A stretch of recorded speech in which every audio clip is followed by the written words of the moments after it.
morning. It is Monday morning, September 13th on a beautiful, almost fall day. Here I'm Mayor Chris Jenson, joining you once again for another edition of Mental Health Monday this morning. Thank you so much for those who are tuning in. I hope you had a wonderful weekend. I was just telling my good friend Kristen Boice that on my water bottle is a ladybug. So I've got to read that as to that it's going to be a great week for me, Kristen. Don't you agree? I think it's good luck. I do. I think it's good luck too. Good things are coming your way. Good things are happening here. So appreciate y'all joining. I'm joined once again by my good friend, someone who's given just countless hours, actually, of her time to this community, Kristen Boice, the owner of Pathways to Healing Counseling. Good morning, Kristen. Good morning, Mayor Jenson. I just absolutely look forward to our time together every other week.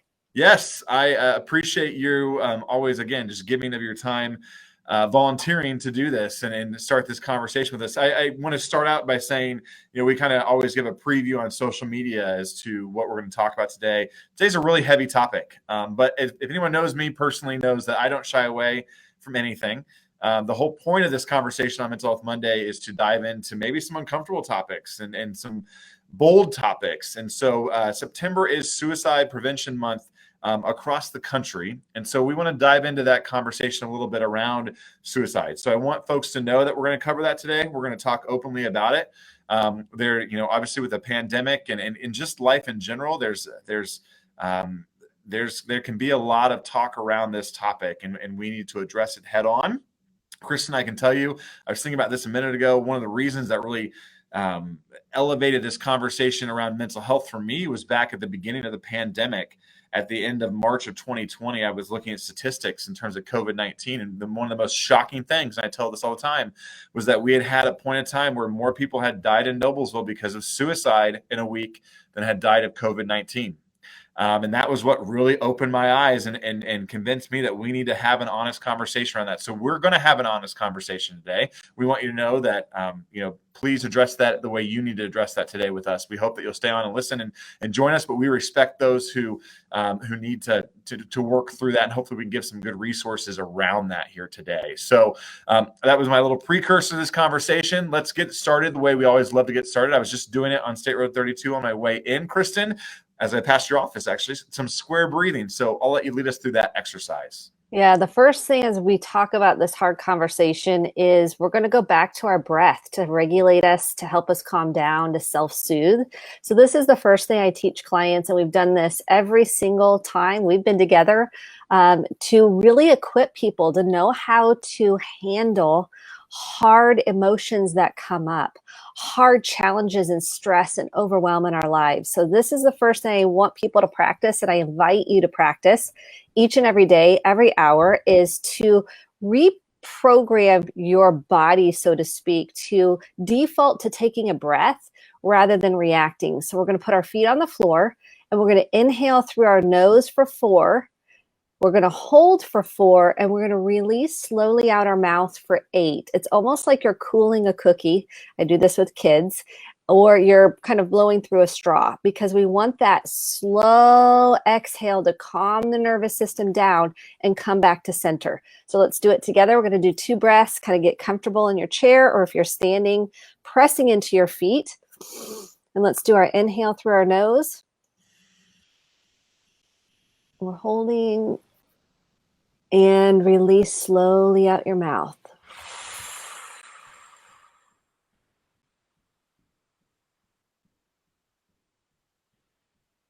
Just kind of check into your nervous system. Just notice how you feel. We're going to do one more together, pressing into your feet, a big belly breath, big inhale. And release.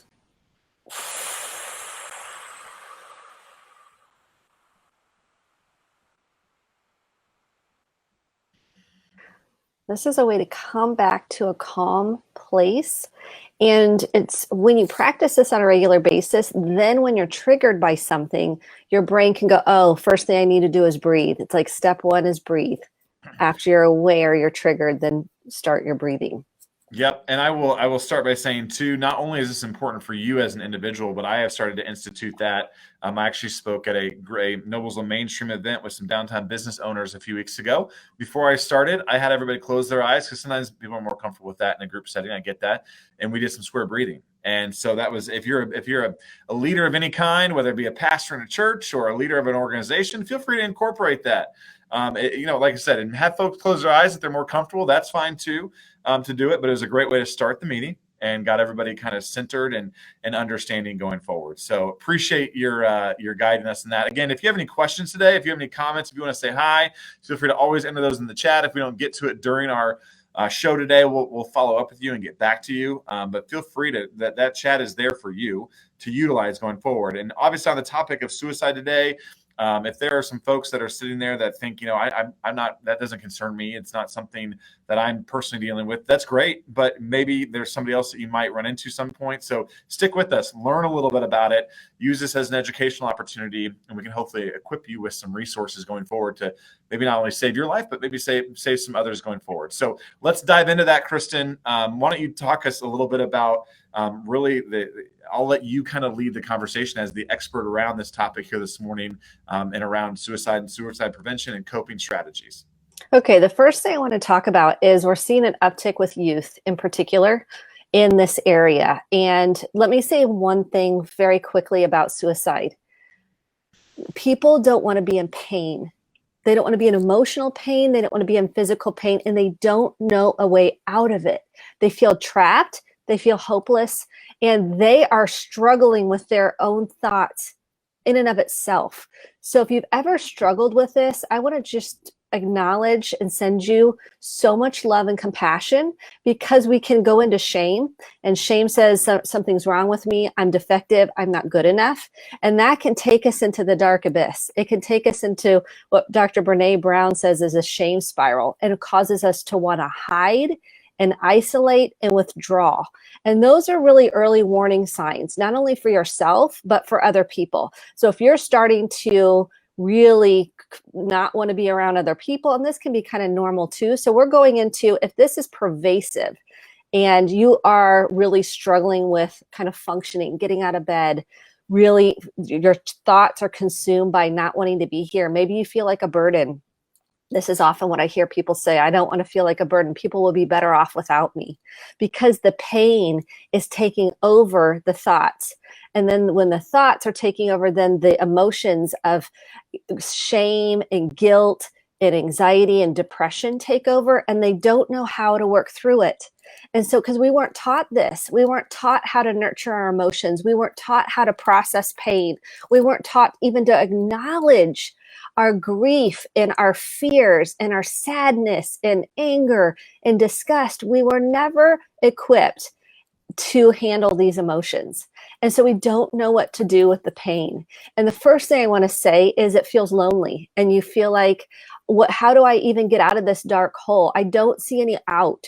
And so when we can start learning how to name the emotions, hold space for them, have some self-compassion, that takes us out of this hopelessness and into the doorway of possibility. Now, does it happen overnight? No. So the second thing I want to say is support is essential. We all want to feel seen and known and understood and loved and cared for. And we don't want to put this on someone else. So we tend to hide it and not say anything. And one of the greatest gifts that we can offer someone else is to say, hey, I noticed you seem like something might be bothering you. Is everything okay? What's going on? And use that noticing somebody and acknowledge them. This is one of the things we will hear repeatedly from suicide survivors and thrivers that go on to find healing. They'll say, somebody asked me if I was okay. One person asked me if I was okay, and that started shifting things for me. And so when we can invite ourselves to check in with other people, and right now it's more crucial than ever before to check in with somebody, say, hey, I care about you. I haven't talked to you in a while. How are you feeling? How are you doing? Is everything okay? Because what we want to do is, if they go, yeah, everything's fine. We talked about last week, fine means feelings inside not expressed. Boom. Good. Feelings inside not expressed. I'm going to go, no, I really want to know how you're doing. What's really going on? And you're then going to acknowledge and hold space and listen to what they say. You're not going to try to make them feel better, because then they feel like, ooh, that didn't feel good. And now they want to move away and repress and go back into hiding. But if you go, oh yeah, this has been such a hard time, and it's been so filled with grief and loneliness and loss, that makes sense. You feel that way. Tell me more about it. Tell me more about it. And you listen. You don't try to jump in there and go, well, it's not that bad. Well, I had a friend that had that same thing, and this is what they did. Don't try to fix it. Let them process it. And this is one of the most important things when you are holding space for somebody.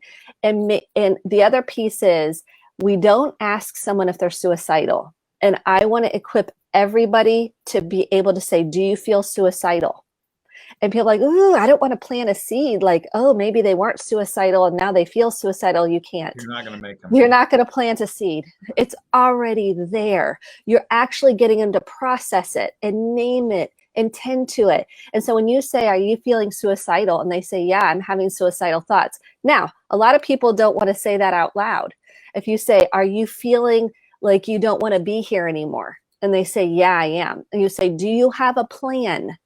Now, these are questions. These are 3 questions I'm going to teach you. Do you have a plan? They say, yeah, I've kind of thought about a plan. Do you have means? Like, have you thought about how you would do that? Yeah, I kind of have. You're immediately not going to leave the person. Okay. You're not going to leave the person. They need support at that moment. You can call 1-800-273-TALK right then and there. You can text 741-741 right then and there, and they can walk you through what to do. And oftentimes they'll have them talk to the person, and you're going, well, they'll never talk to this person. They'll never be okay with this. I'm like, that doesn't even matter at this point. This person is crying out for help. You can also call 911 if you need support. And then you can take them to the local emergency room, Community North here in Indianapolis. We also have St. Vincent Stress Center. And you are not going to leave the person alone. You're going to remove weapons, anything that could, pills, knives, razors, guns, those all go away, and you're not leaving the person. They're not being left unattended, and you're getting them support. And you are acknowledging and not shaming them for what they just shared.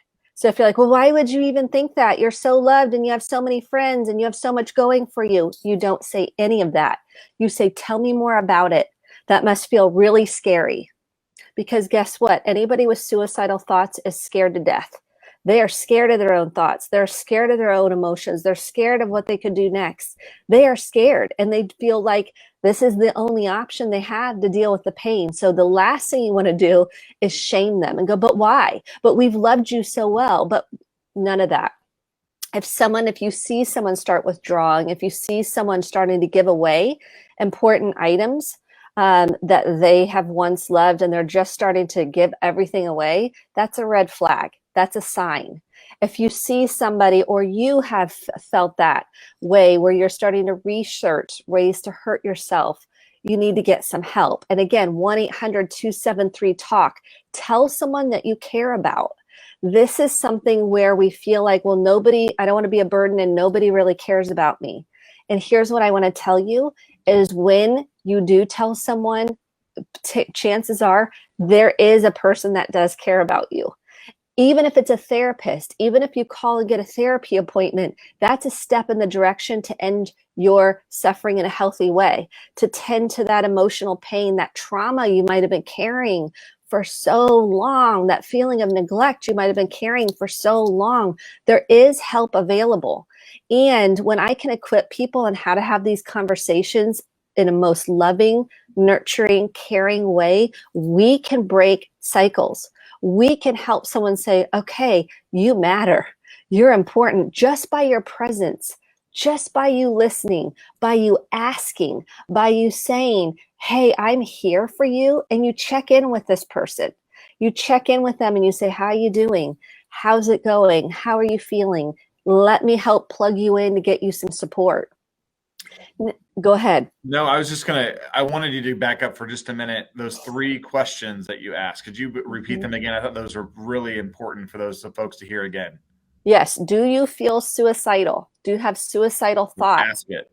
Ask it direct. I cannot specify that enough. And again, you got to work through your own stuff. If you have fear around this, maybe you have some unprocessed grief and loss. If you do not ask the question, they will not answer you directly, because they're going to blow right past it because you didn't ask the specific question. And so their pain is going to say, I'm not telling anybody. I'm going to hide that. It's too much. I feel hopeless. I feel trapped with it. I don't want anybody to know. So you've got to ask directly. The second thing is, do you have a plan? So do they have a plan to carry this out? And the third thing is, do you have a timeline? And do you have means? So you're asking if there's a yes to any of those, you're going to then call the 800 number. You're going to go to the emergency room. You're not going to leave the individual. And so that's one of the most important things. I think we get afraid to ask the question. I coach people all the time in this. They're like, oh, I don't think I can ask that. I'm like, this is what I'm telling you is research-based, because if we don't ask the question, you're not going to get the answer. They're going to tell you what they think they want you to hear, they think you want to hear. Yeah, I think that's important. Again, it's going to involve some folks working through on their own end how to get themselves to ask that question. That's not a very, as you said, not a very comfortable question to ask somebody. But boy, won't you be glad you did if it ultimately turns out, on the other end. So I want to back up. I think an important question I have from my standpoint is, you talked about, feeling not wanting to get out of bed, sad, withdrawn. A lot of that sounds like depression to me, so can you talk maybe about some differences between the two and maybe key differentiators to kind of help folks identify the differences? Yeah, I think that's a very good point, because one of the big differences is if we're looking at self-harm, if someone is cutting or someone is self-harming in any kind of way, because that physical pain almost feels better than the emotional pain. It's almost like a distraction.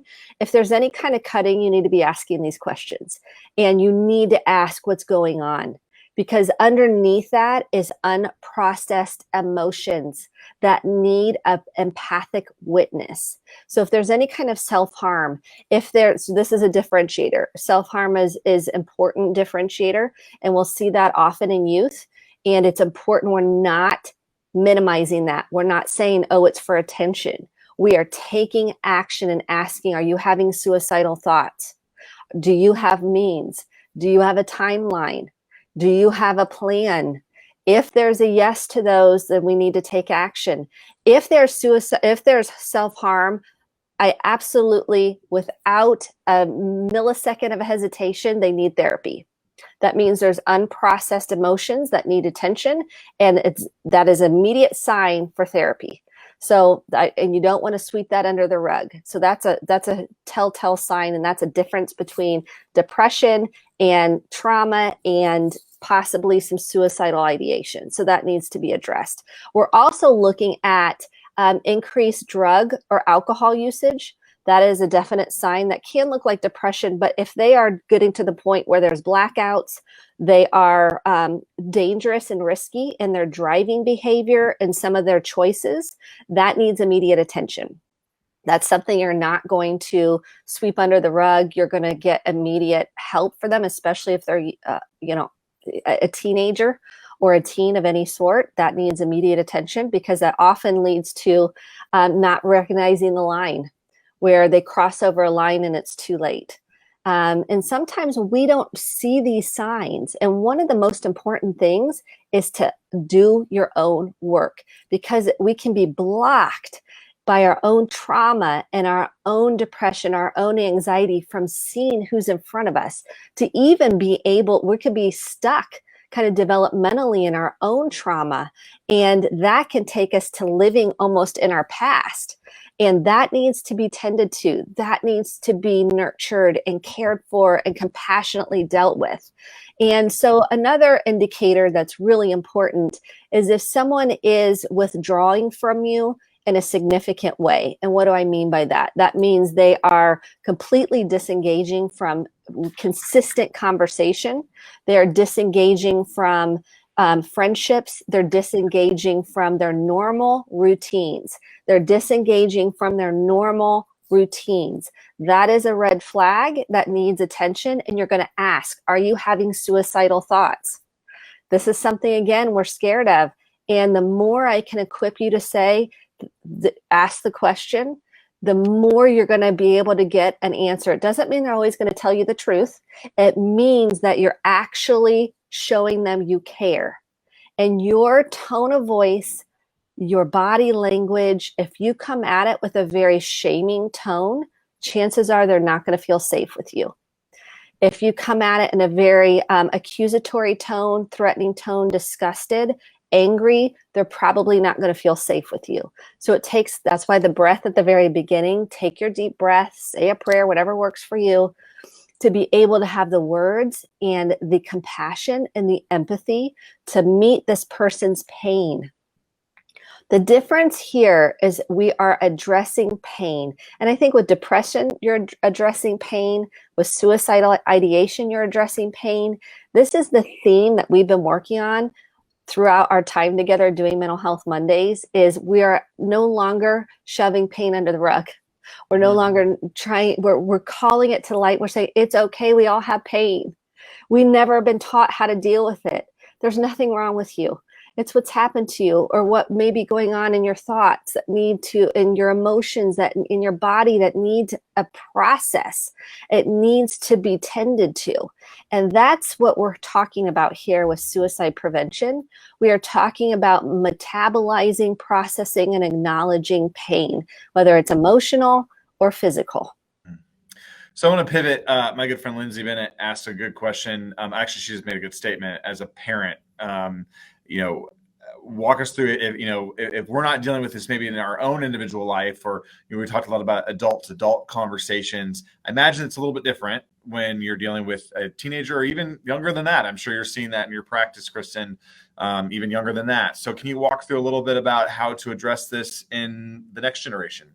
Yeah, the first thing is taking a deep breath, coming at it with, because your fear can take over, right? You're noticing maybe some behavior changes. Maybe you're just scared in general from kind of just society and what's been going on. The first thing is take a deep breath and pay attention. Be attuned to your kid. Notice, talk to your kid about what they like to talk about. I'm telling you, these are some prevention things. So if they want to talk about Pokemon, I'm making this up, and they love Pokemon, you're going to talk about Pokemon. You're going to ask them questions about Pokemon. Be interested in what they're interested in. Be curious about what they like, what they don't like. Ask them, how are you feeling? I can imagine school's hard, and friendships. I know that's so hard, and we can feel like we don't belong. What's going on for you? How are you feeling? If you suspect any kind of suicidal thought, you're going to go again direct. Do you have any suicidal thoughts? Do you have any feelings of not wanting to be here? Do you feel like the world would be a better place without you? Do you feel like you're a burden to us? I mean, these are questions that we don't ask our kids. If you're suspecting any kind of suicidal ideation, I need you to ask those questions. And I need you to hold space when they tell you the answer. You're acknowledging it. So it looks like if they say, yeah, I feel like I'm a burden, you can go, oh, that must be so painful. Tell me more about that. And you're not going to go, well, you're not a burden and I love you so much. That comes later. The first thing is let them get it out. Let them process that emotion. Let them process those negative beliefs and fears that they have, that no one cares about them and they're causing everyone else anguish. So, or maybe they feel super rejected at school and like nobody likes them and they're a loner and nobody cares about them. And you're going to process that, or you're going to take them to therapy and process that. And what I say about therapy, because teens are like, some teens are like, yes, sign me up. And other teens are like, I am not doing that. When I say to parents, I kind of say to them, here's how to have the conversation. You're not going to tell us everything, and that's healthy and that's okay. You don't have to tell us everything. It's important you have somebody to process the pain with, to process the shame with and the fear you might have, so you don't feel so alone and like you're a burden to us, and that you can work through and tend to what's really going on for you. It's kind of like having somebody that you can talk to, and then they can help you through it. And we don't have to. Now, I recommend parents also have their own therapy, because it's important the parents have support. So it's just not the kid. The parents need to also be in therapy. So what I recommend is the parents are like, we're going to have our own therapist. We're going to do our own therapy because we need it too. We realize there's some things we need to work on in terms of listening to your emotions, or maybe not being so reactive, or calming down and not yelling. Like, we have our own work to do too. So we're going. We're not just signing our kids up for therapy. We need to be going to therapy too. And this is kind of one of those things where people are like, well, I don't need it. I'm like, we all need support. Mm-hmm. Here's the truth. We all need support. Maybe you need to call it something different, but you need it. You need it. We all do. It's a life coach. Yeah, because if we feel so alone and we're lost on how to handle it with our kids, we need that support. And that's the beautiful thing. Whether it's a life coach, a therapist, whatever you need to help you through it is so important. Groups are great. Support groups are wonderful. And so I think if we can start naming the pain, that's the conversation. And we can acknowledge it, and we can hold space for it without trying to fix, rescue, or save the pain. Let them process it. We're going to make headway here. I think that saving the space is one of the hardest things as a parent. I catch myself all the time now when my son gets down on something to one of my kids, and I instantly want to, oh, no, you're not, or no, you're not bad, or, no, you didn't play horrible at baseball last night, and I'm like, wait, just I back myself into it. I'm like, yeah, tell me more about that, or what how that make you feel, or, but your instant reaction as a parent is to not hold that space, is to go in and fill that space and quickly try to solve that space for your kid. And the saving the space, I think, Kristen, is exactly one of the challenges we have. Be prepared to listen to the answer and listen. And I am guilty as charged as a parent, as a mayor, as everything. Working on listening is one of my biggest challenges. Yeah, I think it is for all of us. Yeah. So let's talk quickly with the time we have left here on some coping strategies and some practical things that we can employ going forward on this topic. First thing is breathing, where we already crossed that off the list. The second thing is leaning in to hard emotions. I cannot emphasize this enough. The third thing is name it. If you have any fear around it, ask the specific question. I cannot empower you enough. And I know it's scary. And I know you're like, oh, I don't want to plant seeds. You're not going to plant any seeds. You're going to talk about the pain. You're going to talk about the elephant in the room. We're no longer in a place where we can just bypass what's really going on. We need to name it, like we are on Mental Health Monday. We're naming hard stuff. We're leaning into it. We're building awareness. We're talking about it. Get support. I can't emphasize that enough. Support is so important. And again, 1-800-273-TALK or text 741-741. They are free. So if you're in a situation and you have no idea what to do, it's okay. Text or call the number. And if you're with somebody and you don't know what to do, let's say you're feeling like I could hurt myself, call the number. It's okay to ask for help. We're not given permission slips to ask for help. And this is the first thing I want to say. It's okay to ask for help. We all need help at the end of the day. And the last thing I want to say is when we can work on not shaming ourselves, which means saying, what's wrong with you? You're an idiot. You're stupid. Why'd you say that? And then we can work on not leading with shame with other people. I cannot tell you how transformative it is, not only for parenting, just an interaction with your partner or a friendship or a coworker, to go, tell me what's going on. Tell me how you're feeling. And then you acknowledging your own feelings is super important. So those are the highlights. We could deconstruct this topic so much more, but I just wanted to emphasize, don't lean away, lean in.